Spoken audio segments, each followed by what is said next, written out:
and welcome to the channel this week. My name's Josephine, Josie, I don't mind which.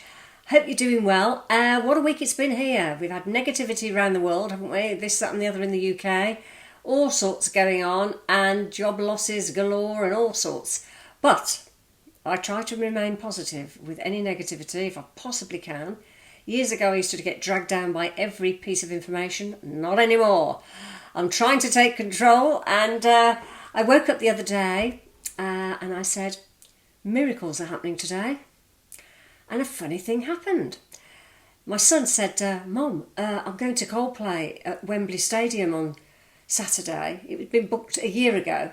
And he said, well, he was meant to go Sunday, and Coldplay had notified them at the beginning of the week that there was industrial action on the tubes in London, and they were having to shift the Sunday slot to Saturday and then extend their own performances into another week because of the issues of changing days.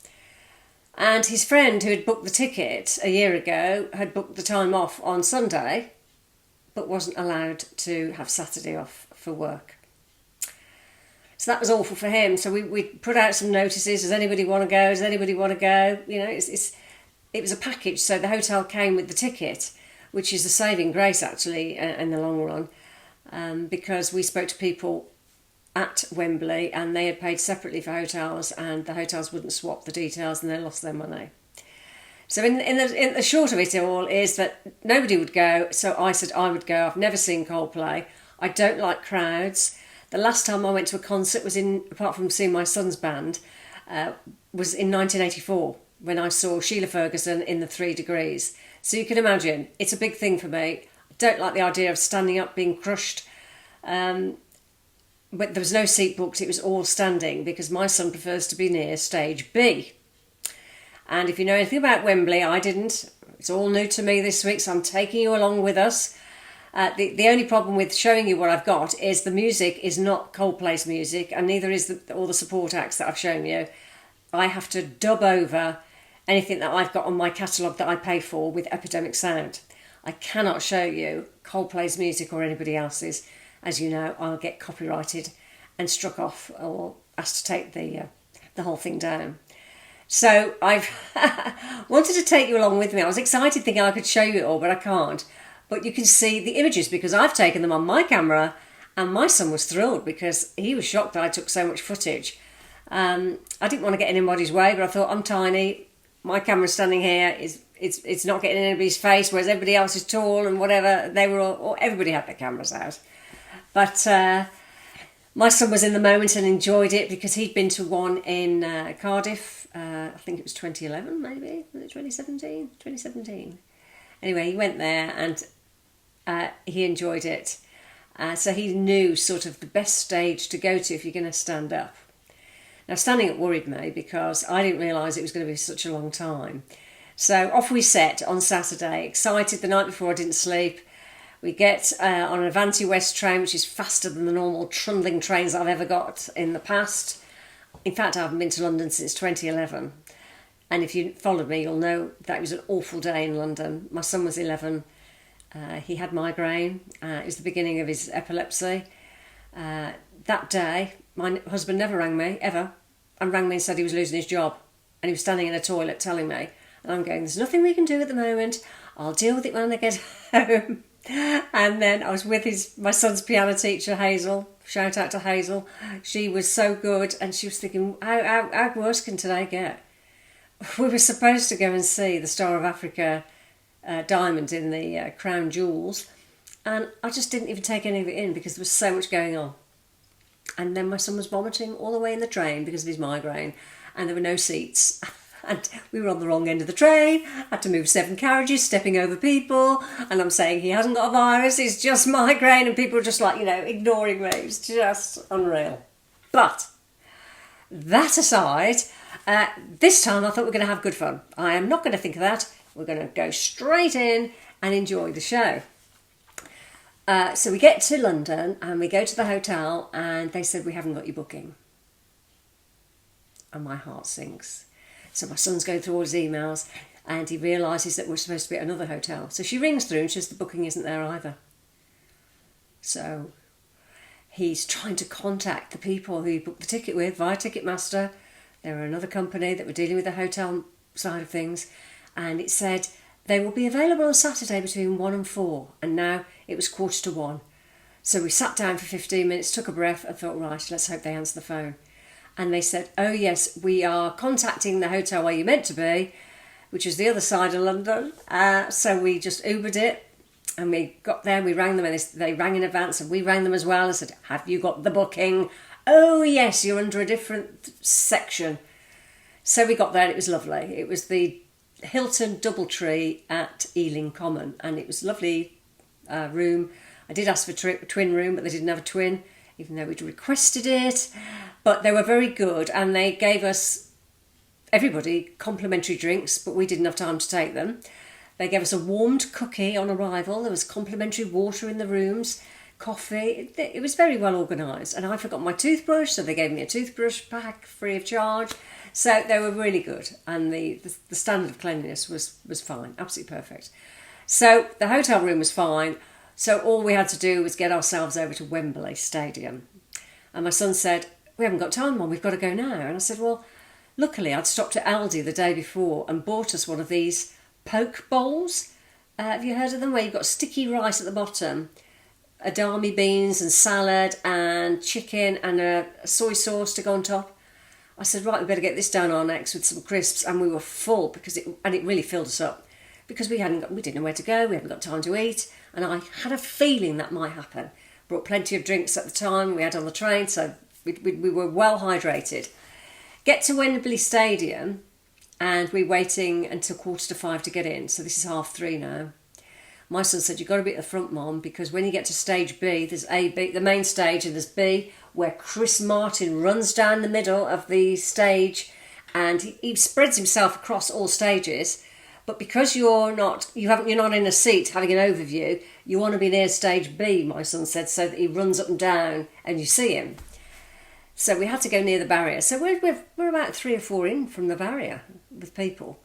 And there was girls sitting behind us, and they were commenting on my lovely sparkly trousers and sparkly top.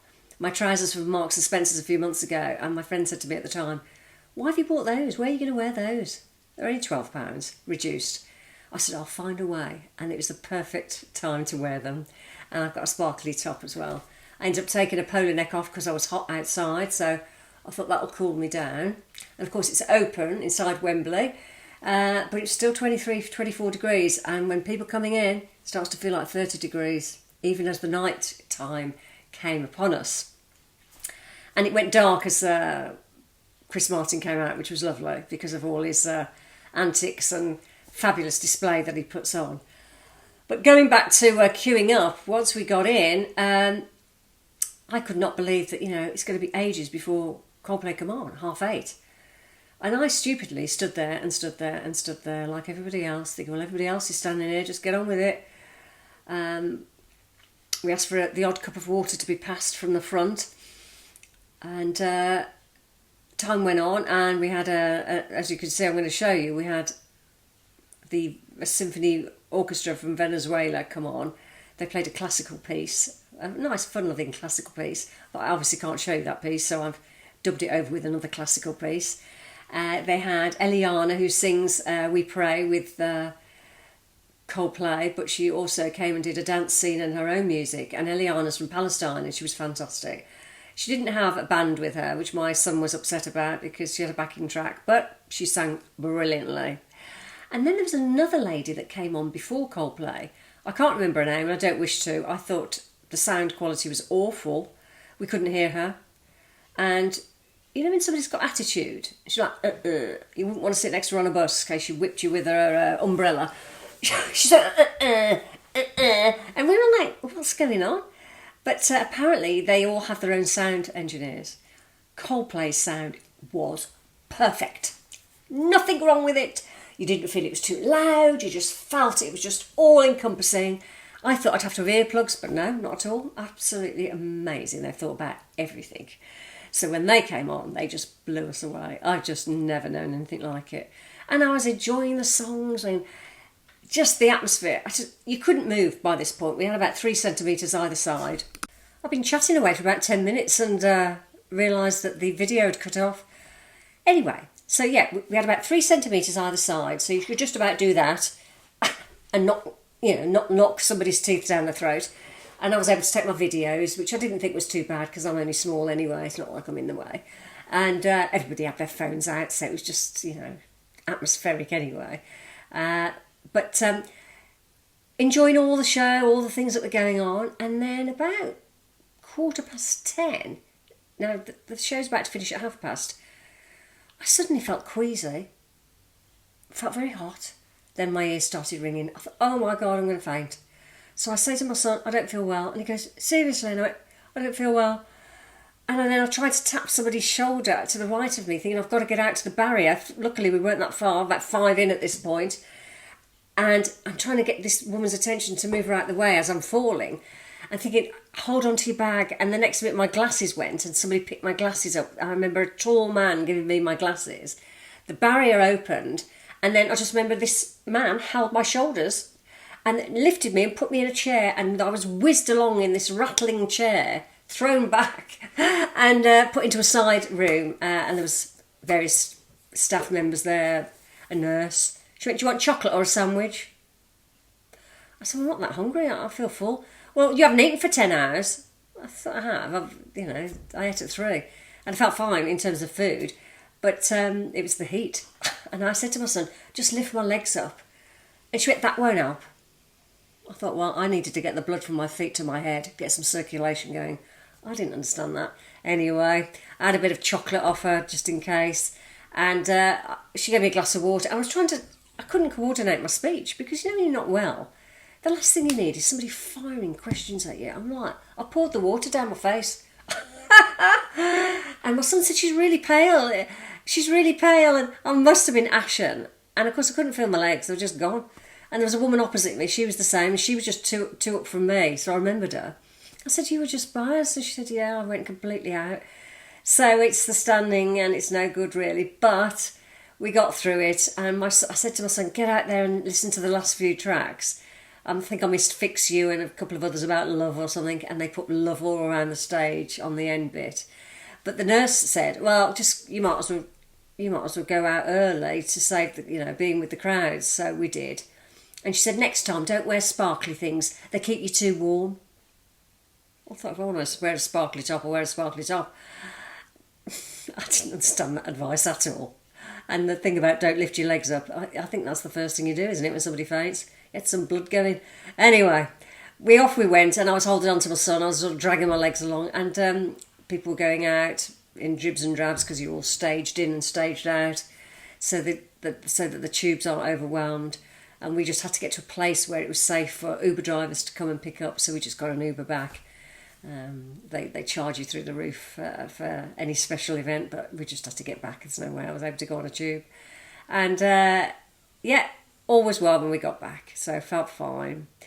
And it was well worth the trip. I'd never been, and I hope you enjoy the clips that I'm about to show you. What I like is the fact that if you've not been, you'll understand the scale. Because I've seen in the 90s the Symphony Hall being built. I thought that was big. It's not big in comparison. I've seen the ICC and the international, the NIA, and this blows it all out the park. You can't believe that. Is it 90,000 people go in there or something? I don't know. But I'm glad it didn't rain. But maybe that would have cooled us down. I don't know. But I hope you enjoy the clips. And see you again soon. I hope you have a lovely week. Bye for now. Oh, don't forget to subscribe. Please subscribe. 70% still aren't subscribed. Like, comment, share, do anything you like. Just to make sure it gets pushed around. Thank you.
crouching down and stretching his back because it's been a long stand.